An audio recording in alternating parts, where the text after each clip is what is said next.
ನಮಸ್ಕಾರ ರೈತ ಬಂಧುಗಳ. ನಮ್ಮ ಕೃಷಿಯಲ್ಲಿ ಕೆಲವು ಗಿಡಗಳಿರ್ತವೆ.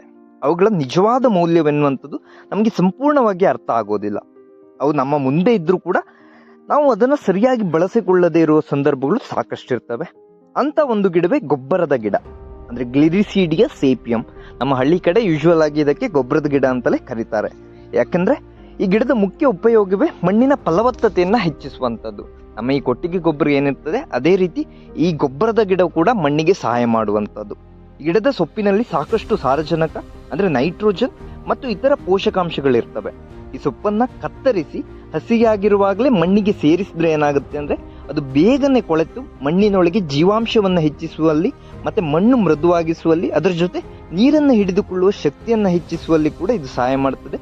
ಮತ್ತು ಬೆಳೆಗಳಿಗೆ ಬೇಕಾದ ಪೋಷಕಾಂಶಗಳು ಸುಲಭವಾಗಿ ಲಭ್ಯವಾಗಿಸುವಲ್ಲಿ ಇದು ತುಂಬಾ ಸಹಾಯ ಮಾಡುವಂಥ ಒಂದು ಗಿಡ. ಇದರ ಪ್ರಮುಖ ಗುಣವೆಂದರೆ ಇದೊಂದು ಲೆಗ್ಯೂಮ್ ಗಿಡ, ಅಂದರೆ ಗಾಳಿಯಲ್ಲಿ ಇರುವ ಸಾರಜನಕವನ್ನು ಅಂದರೆ ಈ ನೈಟ್ರೋಜನನ್ನು ಹಿಡಿದು ಮಣ್ಣಿಗೆ ಒದಗಿಸುವ ಸಾಮರ್ಥ್ಯವ ಇದಕ್ಕೆ ಹೊಂದಿರ್ತದೆ. ಈ ಗಿಡ ಎನ್ನುವಂಥದ್ದು ಈ ಸಾರಜನಕವನ್ನು ಹಿಡಿದು ಮಣ್ಣಿಗೆ ತಲುಪಿಸುವ ಒಂದು ಕಾರ್ಯವನ್ನು ಮಾಡ್ತದೆ. ಈ ಪ್ರಕ್ರಿಯೆಯಿಂದ ಮಣ್ಣು ನೈಸರ್ಗಿಕವಾಗಿ ಬಲವಾಗ್ತದೆ. ಅದರ ಜೊತೆ ರಾಸಾಯನಿಕ ಗೊಬ್ಬರದ ಅವಶ್ಯಕತೆ ಕ್ರಮೇಣ ಕಡಿಮೆ ಆಗ್ತದೆ ನಮ್ಮ ಮಣ್ಣಿಗೆ. ಹಾಗಾದರೆ ಇಷ್ಟೆಲ್ಲ ಉಪಯೋಗ ಇರುವ ಈ ಗಿಡದ ಕುರಿತಾದ ಒಂದು ಸಂಪೂರ್ಣ ಮಾಹಿತಿಯನ್ನು ನೋಡುವ ಅದಕ್ಕಿಂತ ಮುಂಚೆ ನನ್ನ ಚಾನಲ್ ನಿರುತ್ತರವನ್ನು ನೀವು ಇನ್ನೂ ಸಬ್ಸ್ಕ್ರೈಬ್ ಮಾಡ್ಕೊಳ್ಳಿಲ್ಲ ಅಂದರೆ ದಯವಿಟ್ಟು ಮಾಡಿಕೊಳ್ಳಿ ಅಂತ ಹೇಳ್ತಾ ವಿಡಿಯೋವನ್ನು ಶುರು ಮಾಡೋಣ. ನಾವು ಈ ಗ್ಲಿರಿಸೀಡಿಯಾ ಅಂದರೆ ಈ ಗೊಬ್ಬರ ಗಿಡವನ್ನು ಸಾಮಾನ್ಯವಾಗಿ ನಾವು ನಮ್ಮ ಕರಾವಳಿ ಮಲೆನಾಡು ಪ್ರದೇಶಗಳಲ್ಲಿ ಹೊಲದ ಅಂಚಿನಲ್ಲಿ ಅಥವಾ ಬೇಲಿ ಗಿಡವಾಗಿ ನೆಡ್ತೇವೆ. ಸಣ್ಣ ಕಡ್ಡಿಗಳನ್ನು ನೆಟ್ಟರೂ ಕೂಡ ಇವು ತುಂಬ ಬೇಗ ಹಿಡಿದು ಬೆಳೀತದೆ. ಅಂದರೆ ಇದಕ್ಕೇನು ಸ್ಪೆಷಲ್ ಕೇರನ್ನು ತಗೊಳ್ಬೇಕಂತ ಏನಿರೋದಿಲ್ಲ. ಇದನ್ನು ಕಡ್ದು ಎಲ್ಲಿ ನಟ್ಟರೂ ಕೂಡ ಬದುಕುವ ಒಂದು ಸಾಮರ್ಥ್ಯ ಇದಕ್ಕೆ ಹೊಂದಿರ್ತದೆ. ಕೆಲವೇ ದಿನಗಳಲ್ಲಿ ಚಿಗುರಿ ಬಂದು ಸ್ವಲ್ಪ ಸಮಯದಲ್ಲಿ ದಪ್ಪವಾದ ಗಿಡಗಳಾಗಿ ಇದು ರೂಪುಗೊಳ್ತವೆ. ಒಂದು ಬಾರಿ ಹಿಡಿದ ಮೇಲೆ ಆ ಗಿಡದ ಬೆಳವಣಿಗೆ ತುಂಬ ವೇಗವಾಗಿರ್ತದೆ ಮತ್ತು ಏನು ಕತ್ತರಿಸಿ ನಟ್ಟರೂ ಕೂಡ ಮತ್ತೆ ಮತ್ತೆ ಚಿಗುರುತ್ತದೆ. ಹಲವು ವರ್ಷಗಳಾದರೂ ನಿರಂತರವಾಗಿ ಸೊಪ್ಪು ಕೊಡುತ್ತಲೇ ಇವು ಇರ್ತವೆ.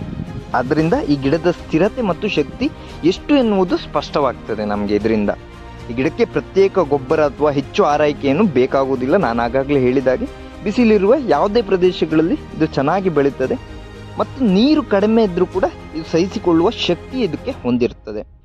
ಇದನ್ನು ಹೊಲದ ಅಂಚಿನಲ್ಲಿ ಬೇಲಿ ಗಿಡವಾಗಿ ಬಳಸುವುದರಿಂದ ಒಂದು ಕಡೆ ರಕ್ಷಣೆಯೂ ಕೂಡ ಸಿಗ್ತದೆ, ಮತ್ತೊಂದು ಕಡೆ ಗೊಬ್ಬರದ ಮೂಲವೂ ಕೂಡ ಇದರಿಂದ ನಮಗೆ ದೊರೆಯುತ್ತದೆ.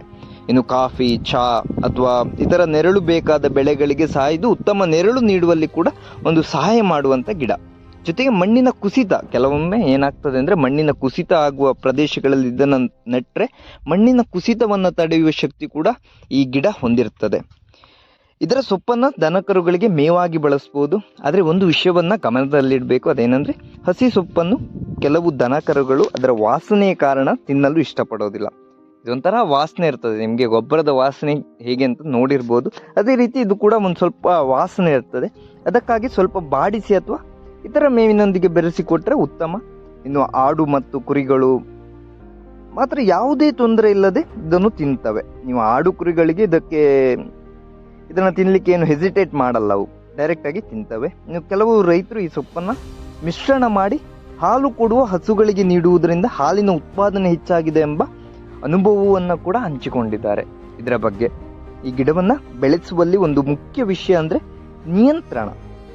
ಇದನ್ನು ಹೇಗೆ ನಿಯಂತ್ರಿಸಬೇಕೆನ್ನುವುದು ನಿಮಗೆಲ್ರಿಗೂ ಗೊತ್ತಿರಬೇಕು. ಈ ಗಿಡವನ್ನು ಹಾಗೆ ಬಿಟ್ಟರೆ ಏನಾಗ್ತದೆ ಅಂದರೆ ಅದು ದೊಡ್ಡದಾಗಿ ಬೆಳೆದು ಸೂರ್ಯನತ್ತ ಹೋಗ್ತದೆ. ಅಂದರೆ ಇದು ಅಷ್ಟು ದೊಡ್ಡದಾಗಿ ಬೆಳೀತದೆ ಮತ್ತು ಇತರ ಬೆಳೆಗಳಿಗೆ ನೆರಳು ಕೊಡುತ್ತಾ ಬೆಳವಣಿಗೆಯನ್ನು ತಡೆಯಬಹುದು ಕೂಡ. ನೀವೇನಾದರೂ ನಿಮ್ಮ ಅಂಚಿನಲ್ಲಿ ಜಾಸ್ತಿ ಆಗಿದ್ದರೆ ಏನಾಗುತ್ತೆ ಅಂದರೆ ನಿಮ್ಮ ಗಿಡಗಳಿಗೆ ನೆರಳು ಕೊಟ್ಟು ಆ ಗಿಡವನ್ನು ಬೆಳಿಲಿಕ್ಕೆ ಬಿಡೋದಿಲ್ಲ. ಫಾರ್ ಎಕ್ಸಾಂಪಲ್, ನೀವೇನು ಬದನೆಕಾಯಿಯನ್ನು ನೆಟ್ಟಿದ್ರೆ ಅಂತ ಎನಿಸ್ಕೊಳ್ಳಿ. ನೀವು ಬದನೆಕಾಯಿ ಗದ್ದೆಯ ಅಂಚಿನಲ್ಲಿ ಈ ಗಿಡವನ್ನು ನೆಟ್ಟರೆ ಅದು ಬದನೆ ಗಿಡಗಳಿಗೆ ನೆರಳು ಜಾಸ್ತಿಯಾಗಿ ನೀಡಿ ಆ ಬದನೆಕಾಯಿಯ ಫಸಲನ್ನು ಕಡಿಮೆ ಮಾಡ್ತದೆ. ಆದ್ದರಿಂದ ಸ್ವಲ್ಪ ಗಮನದಲ್ಲಿ ಇಟ್ಕೊಳ್ಬೇಕಾಗ್ತದೆ ನೀವು. ಏನಂದರೆ ಮುಖ್ಯವಾಗಿ ವರ್ಷಕ್ಕೆ ಕನಿಷ್ಠ 2 ಬಾರಿ ಇದನ್ನು ಕತ್ತರಿಸುವುದು ಬಹಳ ಮುಖ್ಯ. ಕತ್ತರಿಸಿದಷ್ಟು ಸೊಪ್ಪು ಸಿಗ್ತದೆ ಮತ್ತು ಆ ಸೊಪ್ಪನ್ನು ಮಣ್ಣಿಗೆ ಸೇರಿಸಿದಷ್ಟು ಮಣ್ಣು ಬಲವಾಗ್ತದೆ. ಸೊಪ್ಪನ್ನು ಹಸಿಯಾಗಿರುವಾಗಲೇ ಮಣ್ಣಿಗೆ ಸೇರಿಸಿದರೆ ಹೆಚ್ಚು ಲಾಭ ಸಿಗ್ತದೆ ನಿಮಗೆ. ಯಾಕಂದರೆ ಅದರಲ್ಲಿ ಇರುವ ಪೋಷಕಾಂಶಗಳು ಸಂಪೂರ್ಣವಾಗಿ ಮಣ್ಣಿಗೆ ಲಭ್ಯವಾಗ್ತದೆ. ನಾನು ಹೇಳುವುದಾದರೆ, ನೀವು ಒಂದು ಮಳೆಗಾಲದ ಸಂದರ್ಭದಲ್ಲಿ ನೀವು ಗದ್ದೆಗಳನ್ನು ಮಾಡ್ತೀರಾ. ಫಾರ್ ಎಕ್ಸಾಂಪಲ್, ನೀವು ಭತ್ತವನ್ನು ಹಾಕ್ತೀರಾ.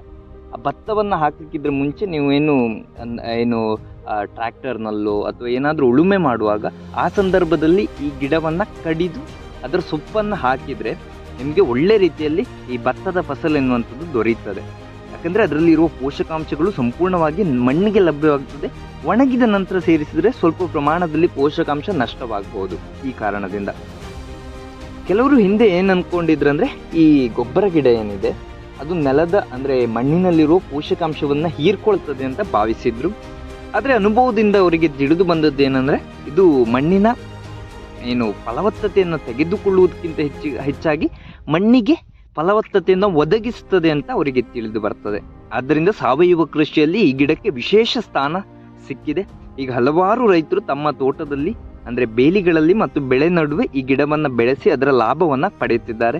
ಒಟ್ಟಿನಲ್ಲಿ ನೋಡಿದರೆ ಈ ಗೊಬ್ಬರ ಗಿಡ ಒಂದು ಸಾಮಾನ್ಯ ಗಿಡ ಅಲ್ಲ, ಇದು ಮಣ್ಣಿನ ಆರೋಗ್ಯವನ್ನು ಸುಧಾರಿಸುವ, ಗೊಬ್ಬರದ ಖರ್ಚನ್ನು ಕಡಿಮೆ ಮಾಡುವ ಒಂದು ಕೃಷಿಯಲ್ಲಿ ನೈಸರ್ಗಿಕವಾಗಿ ಬಲಪಡಿಸುವ ಒಂದು ಪ್ರಮುಖ ಸಂಪನ್ಮೂಲ. ಸರಿಯಾದ ರೀತಿಯಲ್ಲಿ ಬಳಸಿದರೆ ಇದು ರೈತರಿಗೆ ದೀರ್ಘಕಾಲಿಕ ಲಾಭ ನೀಡುವ ಒಂದು ಉತ್ತಮ ಮಾರ್ಗವಾಗ್ತದೆ. ಆದ್ದರಿಂದ ರೈತರೇ, ಈ ಗೊಬ್ಬರ ಗಿಡವನ್ನು ಆದಷ್ಟು ಬಳಸುವಲ್ಲಿ ನೀವು ಮುಂದಾಗಿ ಅಂತ ಹೇಳ್ತಾ ಈ ವಿಡಿಯೋವನ್ನು ಇಲ್ಲಿಯೇ ಮುಗಿಸ್ತೇನೆ. ಹಾಗೆ ನನ್ನ ಚಾನಲ್ ನಿರುತ್ತರವನ್ನು ನೀವು ತುಂಬ ಜನ ಸಬ್ಸ್ಕ್ರೈಬ್ ಮಾಡಿಕೊಳ್ಳಿಲ್ಲ, ದಯವಿಟ್ಟು ಮಾಡಿಕೊಳ್ಳಿ ಅಂತ ಹೇಳ್ತಾ, ಹಾಗೆಯೇ ಈ ವಿಡಿಯೋವನ್ನು ಲೈಕ್ ಮಾಡಿ, ಹಾಗೆಯೇ ನಿಮ್ಮ ರೈತ ಮಿತ್ರರಿಗೂ ಶೇರ್ ಮಾಡಿ ಅಂತ ಹೇಳ್ತಾ ವಿಡಿಯೋನ ಮುಗಿಸ್ತೇನೆ. ಧನ್ಯವಾದಗಳು.